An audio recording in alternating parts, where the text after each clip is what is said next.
Magandang gabi sa inyo lahat. Ito dito ang inyong likod, Mike Padawan. Nagbabalik sa ating tropical weather analysis ngayong araw po ng Miyerkules hanggang Biyernes, Agosto 19 hanggang 21, 2020. At itong Tagalog version ay pinaglilingkod sa inyo ng Typhoon2000.com, ang unang website sa Pilipinas ukol sa mga bagyo. Umpisa natin ang update. Ito ang latest GovSat. Simula na yung araw ng Miyerkules hanggang bukas Huwebes. Kita po natin si 90W na galing po dito sa may Philippine Area of Responsibility. Nakalipas na 2 araw. Ay na yun, ay dumadaan na po. About 400 kilometers sa may silangan po ng Kabikulan. At ito po ay inaasahan pong hindi pa rin po siya lalakas sa loob ng 24 oras. Mababa pa rin ang tsansa na ito maging bagyo. But binabantayan po natin for some rapid intensification sa loob ng 24 oras. So ito po na yung tumatahak patungo sa may silangan po na bahagi ng Cagayan.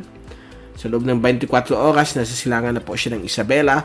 So ito po si 90W ay nagbibigay po ito ng mga paulan, mga isolated, scattered to widespread thunderstorms sa Kabikulan at sa malaking bahagi po ng Luzon dahil po yung kanyang extension, yung tinatawag nating trough, ay magbibigay po ng mga ulan po dito sa area na ito. Kasama din po ang silangan bahagi po ng Kabisayaan at ibang portion po ng Southern Tagalog gaya ng Mindoro, Romblon at Marinduque. At itong si 90W ay ini-enhance bahagya ang mahinang habagat o yung southwesterly surface wind flow. Bibigay po ng mga showers at thunderstorms pa rin dito sa may bahagi po ng Palawan, Kalayaan Island Group, Sulu Archipelago at kanluran bahagi po ng Visayas at Mindanao, lalo na dito sa may Zamboanga Peninsula. May malalakas po na thunderstorms niyan.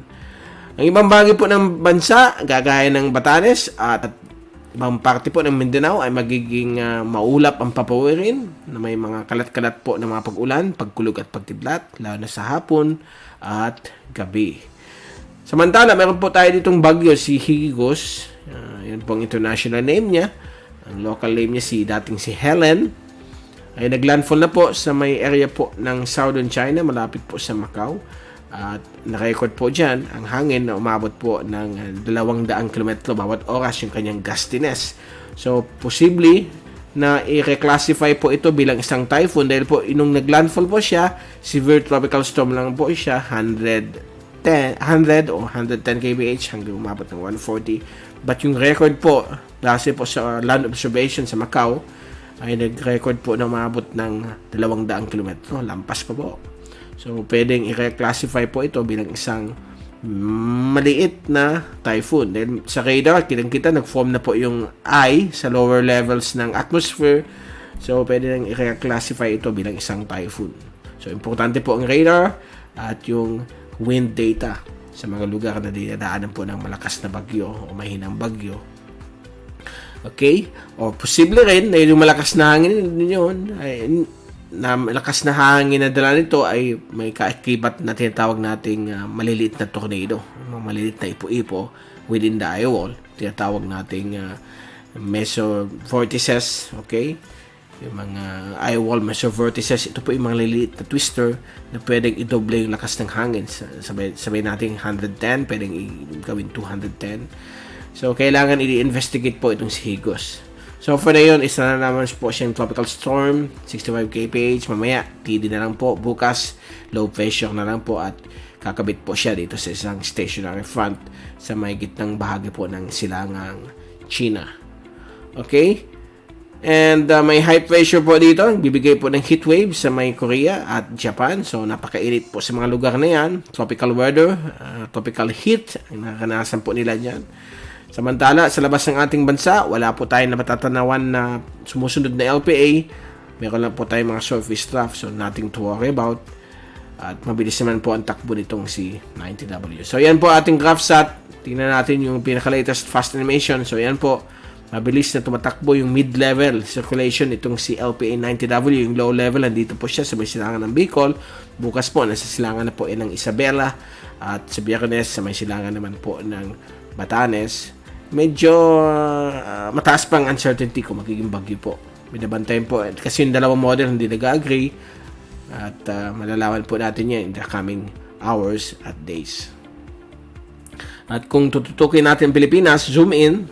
Ito po yung zoom in satellite animation mula sa windy.com. Yan po, ang ganda ng animation. Kitang-kita po natin flawlessly ang pag-develop nito mga localized thunderstorms dala ng extension o draft nitong LPA na ito. At itong ulap ng LPA nag-expand po sa may Samar at Bicol provinces.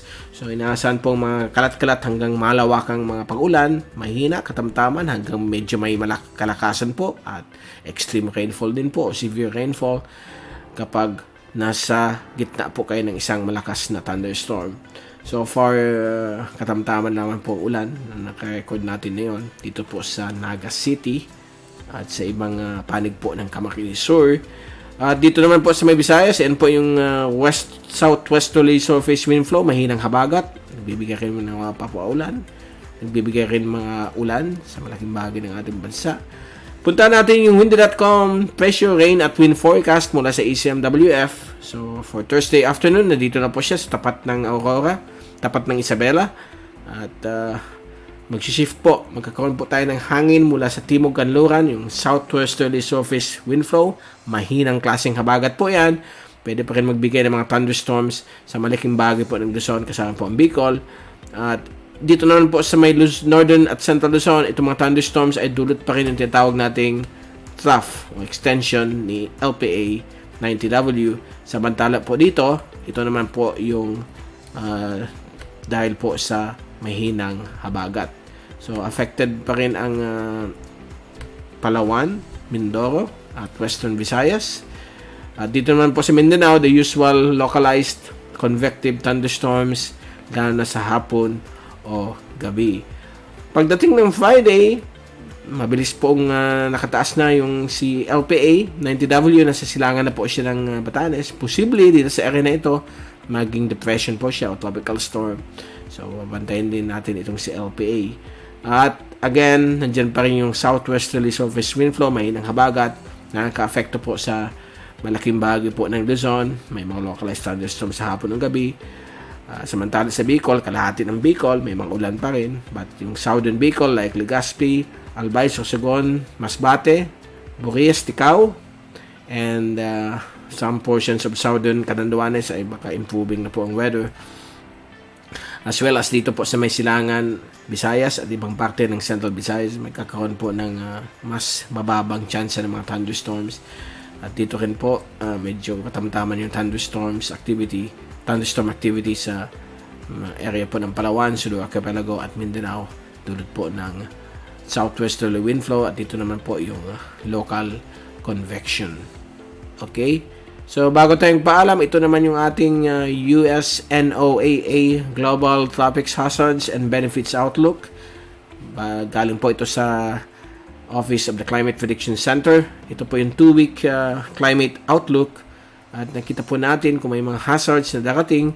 So, week 1, na yung araw na ito, August 19 hanggang August 25, ito na po yung si LPA 90W. At pagbibigay po ng medyo above average rainfall all the way across Ryukyus at sa southern Japan o western Japan. Sa Pilipinas naman po, normal po ang ating mga pag-ulan. Normal po ang weather conditions. Below average naman po sa katimugang bagay po ng India, Sri Lanka at Southeast Asia. At dito rin po sa may Eastern Micronesia at Marshall Islands. Dito naman po sa week 2, beginning August 26 hanggang 1 ng Setyembre, wala pong tropical cyclone development ang pinapakita. Mag-update naman po yan every week, so malalaman natin by next week kung may development. But kita po natin, normal pa rin ang panahon natin, mga localized thunderstorms lang po, wala naman pong mahina po ang habagat. Ito yung tinatawag natin below average rainfall sa may Southeast Asia at Eastern India. Dito naman po sa malapit sa equator sa may Micronesia at Marshall Islands. So ito po yung possible yung monsoon break. Okay, nadarating po yung monsoon break. Hihina yung bagya yung southwest monsoon dito sa area ng India at Southeast Asia. So still, pasalamat tayo, walang mga bagyo kasi just imagine kung sunod-sunod ang bagyo. At although papunta tayo sa La Nina, around 60 to 70% daw ang chance na magkakaroon tayong mahinang La Nina by beginning October hanggang February. So malapit na po yan. So magkakaroon po tayo ng above average rainfall sa katapusan ng quarter. Okay? So itong kulang na mga pag-ulan, papalit yung mga grabing ulan sa last quarter dahil sa pag-mature ng La Nina phenomenon. But ang kabaliktaran po niyan, ang good news, mas 0 to 1 ang super typhoons. Mababa po ang formation nila. Mostly, paglampas na po ng Pilipinas, yan po ang characteristics pag may La Nina. Meron pa rin mga bagyo posibleng form sa eastern Pilipinas. Kung super bagal, pwede pa rin lumakas bilang typhoon. So, let's pray na hindi mangyari po yan. Kasi yung tawag natin double whammy po yan. Kasi may COVID na po tayo. So, let's hope and pray na hindi pa rin dadami ang mga tropical cyclone formation.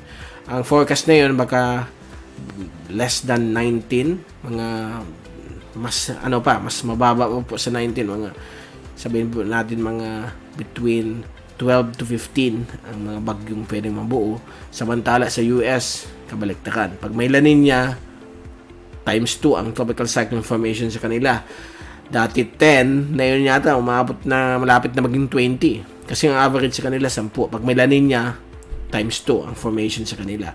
Ganun po nag-work ang climate kapag may La Nina, El Nino. Pag El Nino naman, maraming bagyo dito sa may gitna ng Pacific, although ang iba papasok ng Pilipinas, but mostly hindi papasok sa Pilipinas. Gagaya ng nakakaano El Nino noong 2015-16, may tatlong malakas na bagyo na tumama sa atin. Meron naman mga El Nino na wala. Okay? So, depende po yan situation. Pag normal ang climate, ayan, minsan umabot tayo ng 20, 25. Also, noong 1964 at 1993, umabot tayo ng 30 plus tropical cyclones. Ang dami po yan.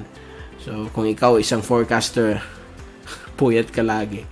Okay? So, let's hope and pray na hindi po ito mangyari. At i-pray rin natin kay God na mawala na po itong pandemic. Okay? So, dyan po na nagtatapos ang ating tropical weather analysis sa typhoon2000.com. At babalik ulit tayo sa Biyernes upang ibigay sa inyo ang pinaka-latest update. Mula sa typhoon2000.com, ito si Mike Padua nagpapaalam. Mag-ingat po tayong lahat. Be #WeatherWiser, be #TyphoonWiser. At maraming salamat po sa pagpanood ninyo sa aming weather channel.